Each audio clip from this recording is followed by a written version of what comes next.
On day 11 of this intense battle between Russia and Ukraine, Kharkiv was targeted once again. Airstrikes, missile strikes, rocket strikes, and the Russian forces, after gaining control both of Chernobyl and of the nuclear power reactors at Zaporizhzhia, are now very close to another very crucial power station, and this time in Kharkiv. There is alarm here in Ukraine.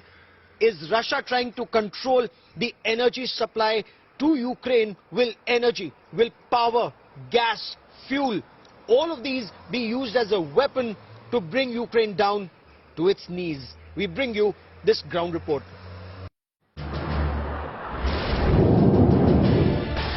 Airstrikes, shellings, residential buildings on fire, captured cities reduced to rubble, thick smoke engulfing from buildings. Ukraine is bleeding. One of the worst hit cities is Kharkiv. Attacks by Russian troops have left numerous buildings burning and some in ruins. A market brimming with people till a month ago is now charred. In what looks like the aftermath of an airstrike, northern city of Ukraine, Chernihiv, houses witnessed massive fire, with several houses getting destroyed completely. The battle for the Ukrainian capital goes ballistic. A video released by Ukraine shows badly damaged buildings after a Russian airstrike in the suburbs of capital Kyiv. But the civilians have rolled up their sleeves and taken to the streets to prepare roadblocks, hedgehogs, metal spikes planted to block the Russian troops. Russian troops have taken control over the city of Skastia in the Luhansk region. The scenes in the city are that of devastation and destruction. Hostomel, that witnessed destruction of world's largest aircraft, had a fresh fire in its building after a possible Russian airstrike. Messages of hatred, disgust and intense anger paint Ukraine's billboards. Those who come at us with a sword will die by a sword. Now all hopes of peace pinned on the third round of talks scheduled on Monday. But will there be a headway? Will a safe passage for civilians be agreed upon? Will the bloodbath on streets come to an end? Bureau Report, India Today. After taking control of Chernobyl and of Zaporizhzhia, Zaporizhzhia is a nuclear power plant. There are 6 reactors there. There are 15 in all in Ukraine, and 50% of Ukraine's power supply is nuclear energy. The Russian forces are now marching towards Kharkiv. Now this Mykolaiv area is extremely crucial, one for the defense of Kiev and also for power supply to this entire region. Many argue that Russia's President Vladimir Putin is following a plan. Not only is he cutting off supplies from the south, the attack comes from the north. Is there also an attempt to choke Ukraine's power supply, use power as a weapon of war to choke this country and to bring it down to its knees? We bring you this report.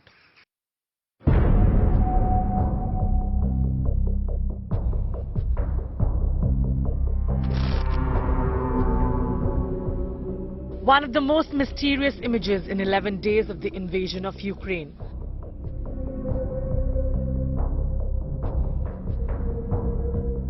Russian tanks surrounding the site of Chernobyl nuclear disaster. The world wondered what Russia wanted with the ghosts of the world's worst nuclear accident, especially when Ukraine has 4 active and functional nuclear power facilities.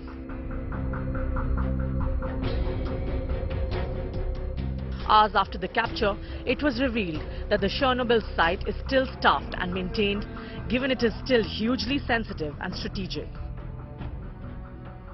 And Putin settled any lingering doubts a week later when his forces surrounded and shelled Ukraine's Zaporizhzhia nuclear facility, Europe's largest. Amidst the cat-and-mouse and claim war, the facility is now almost certainly in Russian hands. With Zaporizhzhia under Russian control, Putin's forces are now said to be approaching a 3rd nuclear facility in Ukraine. The Ukrine nuclear power plant, 120 kilometers from Mykolaiv, a city which itself has been besieged by Russian forces. The two other nuclear facilities at Kliminski and Uraine are not besieged yet, but could be on target too. This is systematic targeting of nuclear assets, and God forbid if one of the 6 nuclear reactors was hit, even if by a misfire of a missile or a rocket, the impact would have been 10 times worse than Chernobyl. And the fact that President Zelensky is saying that Russia knows the coordinates and Russia is going after these targets deliberately. By taking control of Ukraine's nuclear facilities, which supply over half of Ukraine's electricity and power needs, is President Putin looking to throttle the country into submission, with the ability to thrust vast areas of the country into darkness. If Russia says that they do not want to impact and affect civilians, then this could mean a lot of impact in terms of casualties because of the weather here in Ukraine. Secondly, they've taken over very important key nuclear installations. I was speaking to somebody who keeps a keen watch on what's really happening on the ground and on these facilities, and he said that if anything were to happen to key installations on the east end of Ukraine, it will not just impact Ukraine, it is going to impact Russia. We are now all not calm and asking and frightened. Please, it will take not only about the Ukrainian disaster, but it will take the whole world into this conflict. The capture of Ukraine's nuclear facilities runs parallel to a steady escalation in nuclear temperatures between Russia and NATO. I ordered Defense Minister and Chief of the General Staff to put Russian Army deterrence forces on high combat alert. With Moscow saying it has put its nuclear forces on high alert in response to statements from Ukraine that NATO was getting directly involved in the war. If global heat over the crisis isn't already super high, sections of Russian media have added fuel to the nuclear fire with a sensational suggestion that the United States has secretly supplied Ukraine with weapons-grade plutonium, helping it mine uranium, and looking to turn Ukraine into a nuclear weapons nation. Zaporizhzhia nuclear power plant is the biggest in Europe and the biggest in Ukraine. And so if something bad could happen to the Zaporizhzhia nuclear power plant, it would be a problem not only about Ukraine, it will be a problem in Russia too.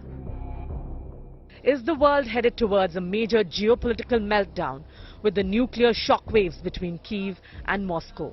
With Gaurav Sawant and Geeta Mohan in Kyiv, Bureau Report, India Today.